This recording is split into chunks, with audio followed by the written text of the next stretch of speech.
দর্শক দেখছিলাম এখানে চমৎকার চমৎকার বাচ্চা সংগ্রহ করছে আতাউর ভাই। আতাউর ভাই আসসালামু আলাইকুম, কেমন আছেন? কি অবস্থা বলেন তো আজকে? ভরপুর। আপনি কটা নিয়ে আসছিলেন? আচ্ছা, এটা কত ভাই সিঙ্গেলে? 17। আচ্ছা, এই বছরটা কত? 20,500। কোনো কথা হবে না। আচ্ছা, এই বছর এই বছরটা 20, এই বছরটা 14, এই বছরটা 16, এই বছরটা 15.5, এই বছরটা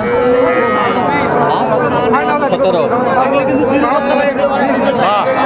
ভাই এখন 500 আচ্ছা, কেউ তো নির্দিষ্ট দিতে নাম্বার বলেন। 017 হ্যাঁ 17 হ্যাঁ 15 হ্যাঁ 00 হ্যাঁ 69। নাম্বার তো করবো ইনশাআল্লাহ এগুলো কিন্তু আমারও বলছে এগুলো আমি কোনো মিক্স নেই, ছিল বাচ্চা আচ্ছা। 20 করে গেলাম আমি। আচ্ছা আচ্ছা, ঠিক আছে।